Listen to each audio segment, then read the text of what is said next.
Into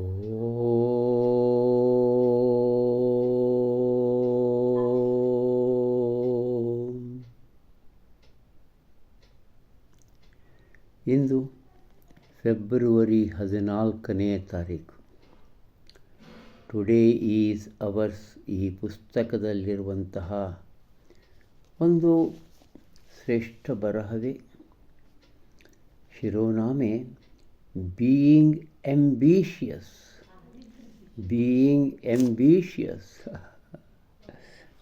The word ambitious has three connotations.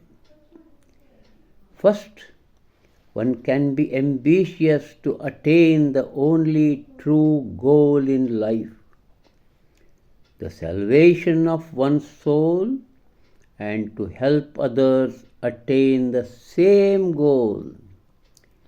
Second, in the second sense, one can be ambitious to attain worldly success, prominence, fame, wealth, objects, not evil in themselves, so long as the principal goal in life is not lost sight of and set aside.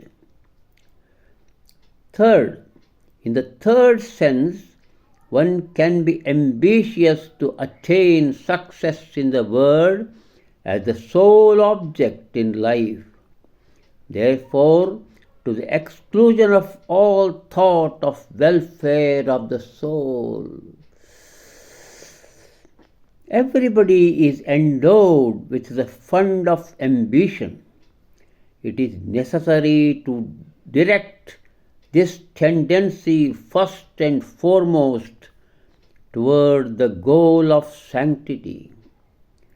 To beware of becoming so wrapped up in the pursuit of earthly goods that the soul may be forgotten, and above all, never to sacrifice the principles of morality nor the obligations of charity for wealth or success or fame. ಕೆಳಗಡೆ under ಬರಹ, the hunger after God will not be appeased even by ambition, though I obtain a load of worlds. ಮಹತ್ವಾಕಾಂಕ್ಷೆಯವನಾಗಿರೋ ಈ ಮಹತ್ವಾಕಾಂಕ್ಷೆ 3 ಅರ್ಥಗಳನ್ನು ಪಡೆದದು. ಒಂದನೇದ್ದು, ಓರ್ವ ಜೀವನದಲ್ಲಿ ಸತ್ಯವನ್ನು ಪ್ರಾಪ್ತಿ ಮಾಡಿಸಿಕೊಳ್ಳಿಸುವ ಆ ಮಹತ್ವಾಕಾಂಕ್ಷೆಯನ್ನು ಹೊಂದಿರುವ ಸಾಧ್ಯತೆ ಇದೆ. ಜೀವನ ಮುಕ್ತಿ ಪಡೆಯುವುದು ಹಾಗೂ ಇತರರೂ ಸಹ ಅದೇ ಗುರಿ ಅಂದರೆ ಮಹತ್ವಾಕಾಂಕ್ಷೆಯನ್ನು ಪಡೆಯಲು ನೆರವಾಗುವುದು. ಎರಡನೇ ಅರ್ಥ ಅದರದ್ದು, ಮಹತ್ವಾಕಾಂಕ್ಷೆ ಎರಡನೇ ಅರ್ಥ ಏನಪ್ಪ ಅಂದರೆ, ಈ ಜಗತ್ತಿನಲ್ಲಿ ಯಶಸ್ವಿ ಪುರುಷನಾಗುವುದು, ಶ್ರೇಷ್ಠನಾಗುವುದು, ಕೀರ್ತಿ, ಸಂಪತ್ತು, ವಸ್ತು ವಿಷಯಗಳನ್ನು ಪಡೆಯುವುದು. ಇವು ಕೆಟ್ಟತನದ ಮಾರ್ಗದಿಂದಲ್ಲ. ಎಲ್ಲಿಯವರೆಗೆ ಈ ಮಹತ್ವಾಕಾಂಕ್ಷೆಯ ಉದ್ದೇಶವು ಇದೆಯೋ ಅದು ಎಂದೊಂದು ಕೆಟ್ಟ ಮಾರ್ಗದಲ್ಲಿ ಸಾಗಿ ಹೋಗದ ರೀತಿಯಲ್ಲಿ ಮಾಡುವುದು, ಈ ಒಂದು ಪಡೆಯುವುದೆಲ್ಲವನ್ನು.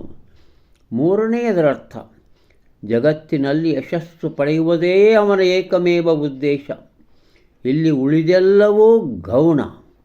ಜೀವನದ ಕ್ಷೇಮದ ಸಮಸ್ತ ಆಲೋಚನೆಯೂ ಸಹ ಗೌಣವೇ ಗೌಣ. ಪ್ರತಿ ವ್ಯಕ್ತಿಯಲ್ಲಿ ಮಹತ್ವಾಕಾಂಕ್ಷೆಯ ಸಾಧಿಸುವ ತಾಕತ್ತು, ಹಕ್ಕು ಎಲ್ಲ ಇವೆ.